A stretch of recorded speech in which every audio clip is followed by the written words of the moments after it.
Birthing a group. How do we take a group? Ron was talking about how their group got big enough that they decided to split off. Actually, 2 groups split off from that group. And how do you go about doing that in a way that's good so that growth can happen? Also, developing an apprentice. One of the things that is great with small groups is if you are able as a leader to see somebody else in your group that shows some leadership potential, come alongside that person and help them to take on maybe some leadership roles within the group. How do you help them to learn how to lead a discussion or to take on roles of a group leader so that someday, say that you go ahead and you do birth a new group and you do start a new group, maybe they're able to take off with that group and be that group's leader. That way we're training people ahead of time and helping them. And really, for the sake of the leadership of the church, somewhere down the road, if the elders and deacons are sitting down saying, what kind of people do we have in this church that would be eligible for the office of elder and deacon, you can kind of look around and see what, if there have been examples of men who have really shown themselves to be good leaders in a group and have been trained. They started off as a group member and were apprenticed by somebody and ended up a group leader. It's a whole lot nicer to be able to say this person shows leadership, Christian leadership ability, before even coming to the question of should we elect them as an elder or deacon. It helps in just making some of those kinds of decisions.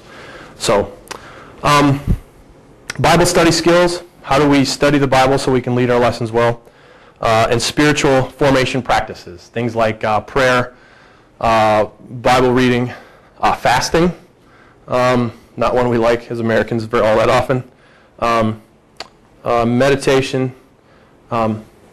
Things like that. Taking of the sacraments during, not in our groups, but as a church. Have you been baptized? Have you had communion in whatever period of time? So spiritual formation practices. Those are some things for intermediate leaders to consider, learning how to handle. And then seasoned leaders, the third group of folks. And some of the things that they might want to know would be leading others through changes. How do you help people go through periods of change in their lives? Coaching other leaders toward growth. So if you've been a leader for a long time and you've kind of you've learned the ropes and you know what it's like to deal with or to deal with conflict in your group, and there's somebody else that is dealing with conflict in their group and they haven't dealt with it before, being able to come alongside that other group leader as sort of a coach to encourage them and help them to grow through that and learn. Leading serving projects and teams. If your group decides that they're going to go to Safe Harbor and work together, how do you help lead that group to do that? If your group says, hey, we want to go to Nicaragua and help Michelle, how do you take your small group to Nicaragua? How do you take them wherever? How do you work on those kind of things together as a group? Communication and teaching skills. How do you talk in front of a group and help people understand things? Leading discussions and teaching other people. Pastoral care in crisis situations. So now we're talking about the marital type things, or a potential divorce coming up, or somebody gets in a car accident and suddenly they're in the hospital and you need to help minister to their family. How do you do those kinds of things? And group evangelism. How can your small group work on bringing the gospel to other people? How do you do that as a group? So those are some things that seasoned leaders can work on doing together, or can work on learning as they go through those different stages of being a leader. Are there any questions on those? We'll get into some resources for that and how we're going to go about this pretty quick here. But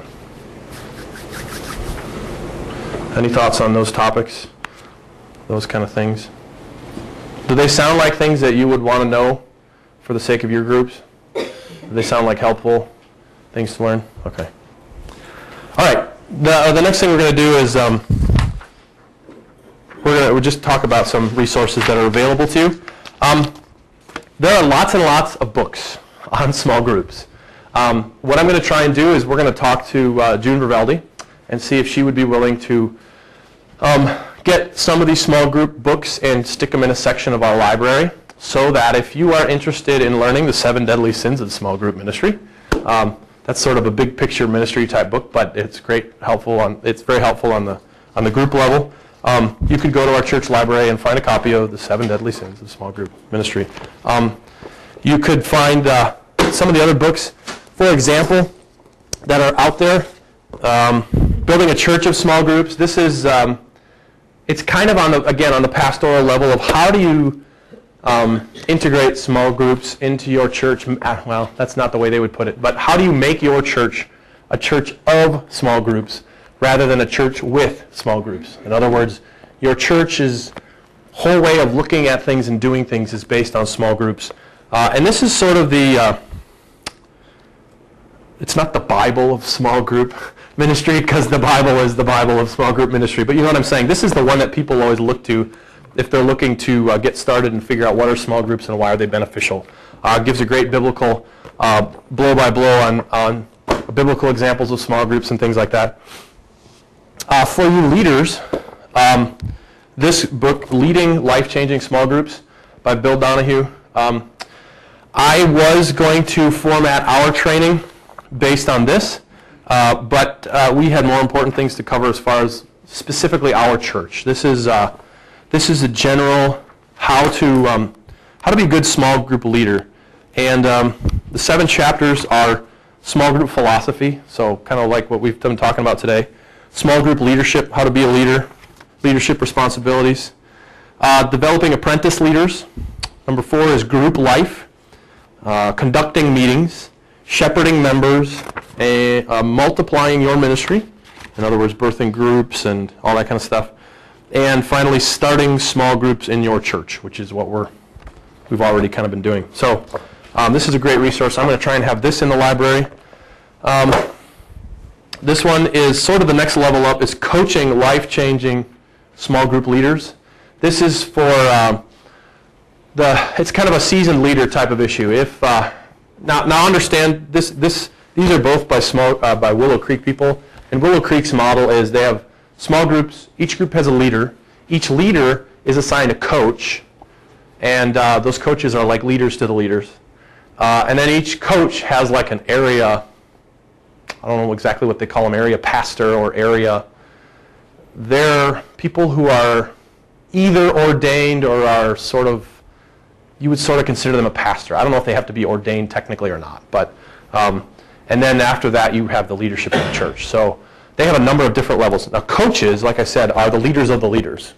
So this is a book for helping to coach leaders, how to help them with their ministry, how to lead leaders, basically. Frankly, I think that's still good, even though we don't technically have coaches. I think it's good for those of you who've been doing this a while to think about that, maybe take a look at that and think about it. How can you be a blessing to people who are just getting started out, helping them to understand things that you've learned, that kind of stuff. So think about that, even if you're not officially a coach.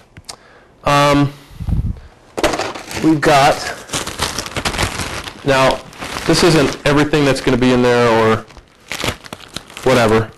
I may have more in there than this, but we'll see what's going to be best for you all.